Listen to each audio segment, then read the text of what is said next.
All right, my friends, this is Donnie and Sandra, and we are coming to you from Mount Pleasant, North Carolina, and we are going to hike another Carolina Thread Trail, and this one here is going to be the Buffalo Creek Preserve Trail. The Buffalo Creek Preserve Trail. Now this one here is showing to be 2.10 miles one way, and so we are definitely going to have to back out and backtrack. So we're looking at probably close to 5 miles. I'm expecting 5 miles, and so at least that. And so because usually the trails are a little bit longer than what they actually say on the website. Sometimes they're significantly longer, if you guys remember the Morrow Mountain Trail that we hiked. But it is, they are calling for a 50% chance of rain today. Hopefully we won't get in any, but I did bring my poncho and I brought a small umbrella, and Sandra brought her poncho and a small umbrella also. But they have it marked pretty good here at the end of this. You'll notice on the screen here, I'll show you a picture of the map, but they got the place marked up very well with the Carolina Thread Trail markers and stuff like that. But I'm really excited about doing this trail here. They got a lot of neat things on it, and so but I have just felt a little drop of water. Hopefully that's about all I will feel on this whole entire hike. But at any rate, it looked like Sandra's ready. She's out of the car. We're going to go ahead and check this trail out and see what we can see. Okay, we're right here at the beginning of the trail, and this right here is actually the trail. This is where we're at, and this is how it goes. They got it marked very well. There's supposed to be, it looks like 2 bridges. This one right here says it's a suspension bridge. And then of course the end of the trail, and they got the WSACC sewer pump station. And so I guess that's what we're going to be near. And then of course there's a neighborhood up in there. And so, but they got this marked very well. Let's go ahead and share with y'all. We're just stopping here on the trail a little bit, and you can see this is pretty much what we've been seeing since we've gotten on it. And it's really nice. I can see where they've been battling, trying to keep the place from eroding with water. And but they seem to be doing a good job with it. But what information do you have there? It says the Buffalo Creek Preserve Trail is located in the town of Mount Pleasant, North Carolina, in rural Cabarrus County. The trail features a natural surface trail and gravel road overland connectors used for walking, hiking, running, and mountain biking. Visitors to the Buffalo Creek Preserve Trail will first pass through a restored Piedmont oak savanna, followed by a segment along fields where a local farm is growing hay and grains. The trail then enters a young forest and follows along a bluff above Adams Creek, providing a view of Mount Pleasant. Yeah, this is probably a nice dense trail, especially if in the summertime. In the fall, this must be absolutely just gorgeous out here with the trees changing colors and stuff like that. But these, that's what I love about the trails, is that the trails, each one of them, depending on the location that they're at, are different. No 2 trails are the same. And so but there's lots of foliage and plant life and stuff like that. And but this trail here,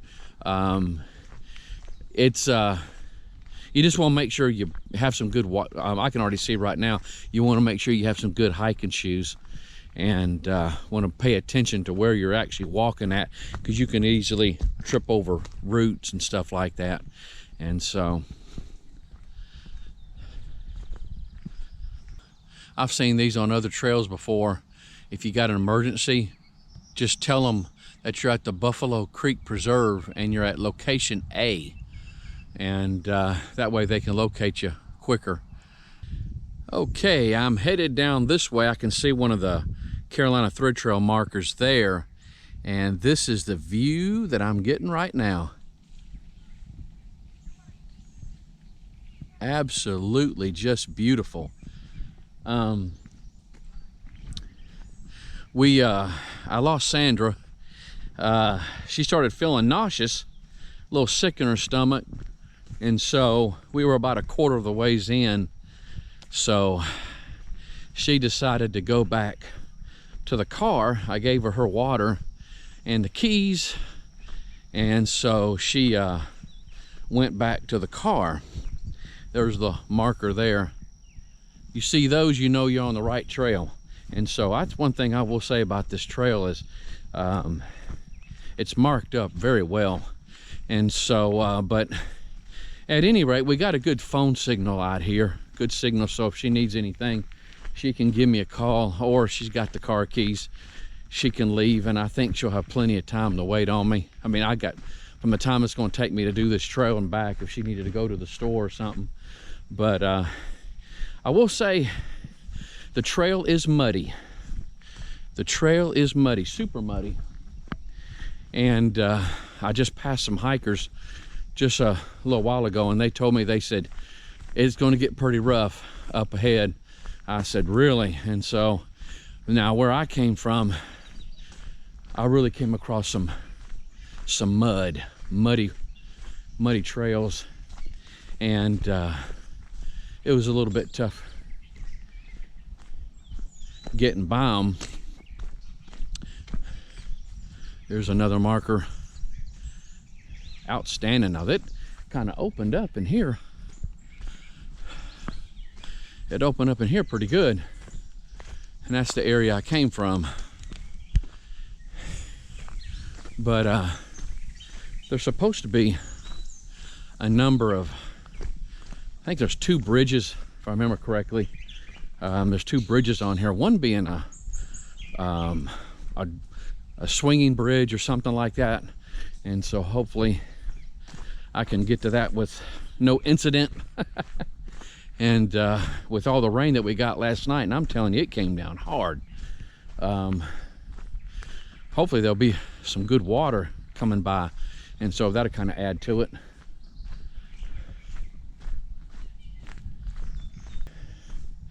If the sun was out, this would be a really good hike here, because you'd be shaded from the sun. It has gotten dark, and so of course we've got a overcast of clouds, and so mud,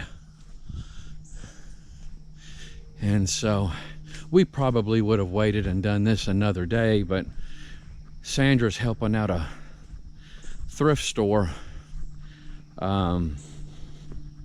get ready for what they're calling a fun fest, the Nazareth Children's Home, the fun fest. And so they're going to sell some jewelry that's been donated, and Sandra's got a background in jewelry, and so for 25 years or so, somewhere in that area, and they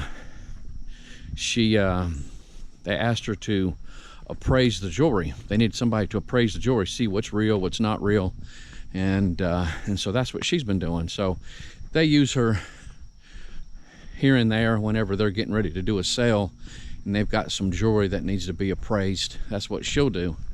And so the Fun Fest is this coming weekend at the time of this recording of this video, and so this is the week before it, so they were going to work her just about every day except for just 2 days.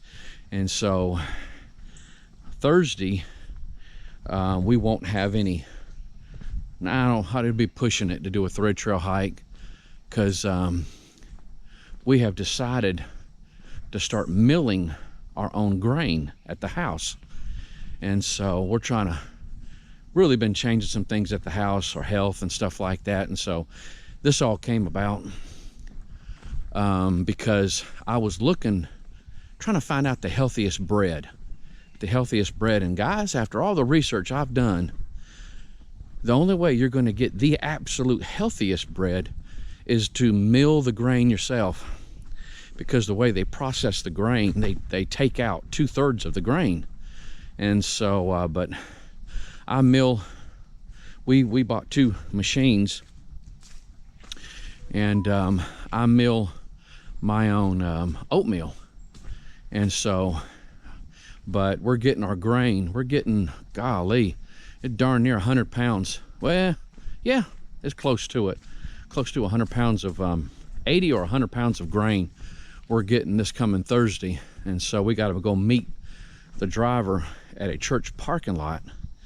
And so we've got the containers for it, and everything's ready to go. And so Sandra knows how to bake bread. And so, but we are finally going to eat the healthiest bread. And so it's going to be interesting. I'm going to slice off a piece and put it in a wrapper, in a baggie, a Ziploc baggie, and see how long the bread lasts in comparison to the store-bought. And so I have heard that when you do mill your own grain, you pretty much have to grind your wheat up and use whatever you grind up, you need to use it in a short amount of time, because it does not have a long shelf life and it'll go rancid.